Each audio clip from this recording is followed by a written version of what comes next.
بسم اللہ الرحمن الرحیم۔ آج ہمارا موضوع کلام جو ہے وہ الہام اور وسوسہ ہے۔ انسان اپنے دل میں اپنے ارادے سے، اپنے خیال سے جو نیکی اور برائی کے خیالات پیدا کرتا رہتا ہے اس کو ایک سائیڈ پہ رکھتے ہیں، اس کو الہام وسوسہ نہیں کہتے۔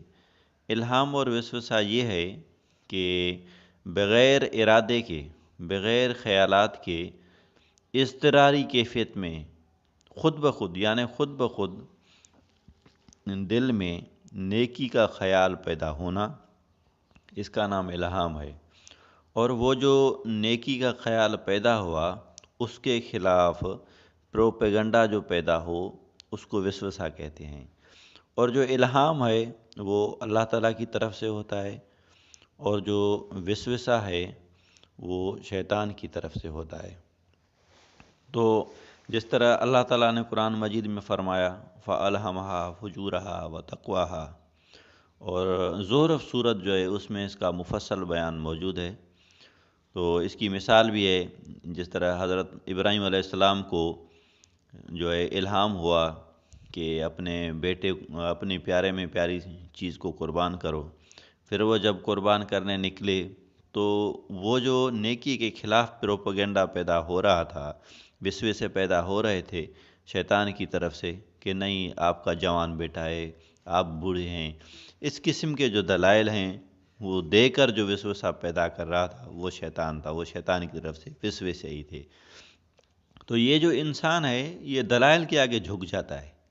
انسان کے جو علم لاجک جس کو کہتے ہیں، علم منطق، دلائل کا علم، اپنی بات کو دلیل سے منوانا، اپنی بات کو دلیل سے منوانا، اس کا نام لاجک ہے، علم منطق ہے۔ تو شیطان جو ہے وہ اس کو بہت یوز کرتا ہے، وہ اپنے دلائل دے کر انسان کو جھکا دیتا ہے، تو وہ گمراہی اس میں آ جاتی ہے۔ تو ایک بزرگ تھے یحییٰ منیری رحمۃ اللہ علیہ، تو حضرت یحییٰ منیری رحمۃ اللہ علیہ جو ہے عراق سے کسی دعوت پہ جا رہے تھے، اپنا ان کے ساتھ ایک خلیفہ بھی تھا۔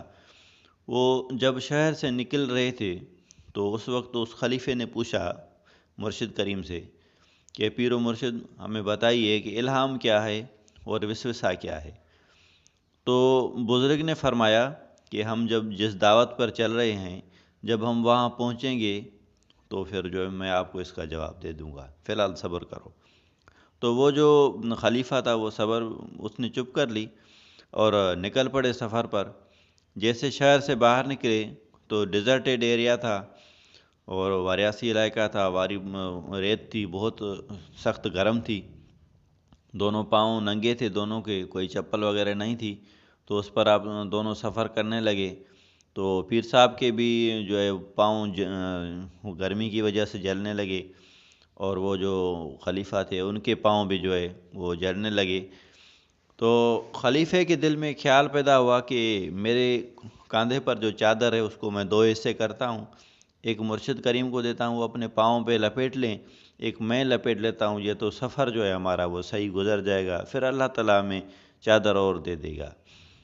تو جیسے اندر سے اضطراری خیال پیدا ہوا نیکی کا، تو پھر اس کے خلاف پروپیگنڈا پیدا ہوتی ہے، تو وہ پھر شیطان نے جو ہے اس کو دلیل دی ہے کہ بھائی مرشد کریم نے کوئی ایسی شکایت تو نہیں کی، وہ بھی چپ ہیں، آپ بھی چپ ہیں، سفر کرتے رہیں کرتے رہیں۔ تو اس نے پھر چادر کو اہمیت دی کہ بھائی چادر جو ہے یہ پھر قیمتی ہے، کام آ جائے گی۔ بہرحال تو اس نے چادر وغیرہ نہیں کاٹی، مرشد کریم کو نہیں پہنائی۔ سفر چلتا رہا، جب منزل پر پہنچے اور مرید کے پاس ٹھہرے تو پھر مرید نے سوال کیا کہ پیر و مرشد ہمیں بتائیے جو میں نے سوال آپ سے پوچھے تھے۔ تو پیر صاحب نے فرمایا کہ یہ جو پہلا خیال آپ کو پیدا ہوا اضطراری کیفیت میں خود بخود نیکی کا، اس کو الہام کہتے ہیں، اور اس کے خلاف جو آپ کے اندر میں جو پروپیگنڈا پیدا ہوئی، دلیل پیدا ہوئے، اس کو وسوسہ کہتے ہیں۔ تو عملی طریقے سے انہوں نے ان کو جواب دے دیا۔ تو یہ جو انسان ہے اس کے اندر اللہ تعالیٰ اضطراری کیفیت میں خیالات پیدا کرتا ہے تاکہ یہ بندہ کوئی نیکی کر لے، اس کا میں مقام بلند کر لوں۔ پھر اس کے خلاف پروپیگنڈا اندر میں پیدا ہوتے رہتی ہیں۔ یہ جو نفس شیطان ہے یہ ہمیں ورگلانے کی مکمل کوشش کرتا رہتا ہے۔ تو اس لیے جو ہے طالبان حق کو یہ چاہیے کہ جب بھی، ہمارے مرشد کریم فرمایا کرتے تھے کہ طالب حق کو یہ چاہیے کہ جب بھی اس کے اندر اضطراری کیفیت میں کوئی نیکی کا خیال پیدا ہو جائے، یہ اللہ تعالیٰ کی طرف سے الہام ہے، وہ کر لے پھر اسی وقت۔ جیسے وہ اس کو نہیں کرے گا جب، تو پھر اس کے اندر شیطان جو ہے وسوسے ڈالنا شروع کر دے گا اور اس کو نیکی سے ہٹا دے گا، کیونکہ انسان دلیلوں کے آگے جھک جاتا ہے نا، تو یہ تو دلیلوں کا بڑا ماہر ہے نفس شیطان، تو اس کو پھر نیکی سے وہ ہٹا لے گا، پھر وہ موقع اس کے ہاتھ سے نکل جائے گا۔ اس لیے طالب حق کے لیے ضروری ہے کہ جب بھی نیکی کا خیال پیدا ہو تو اسی وقت اس کو کر گزرے، اس موقع کو ہاتھ سے جو ہے گنوانے نہ دے۔ اور اللہ تعالیٰ آخر میں دعا ہے اللہ تعالیٰ ہمیں اس دونوں فرق کو سمجھنے کی توفیق عطا فرمائے۔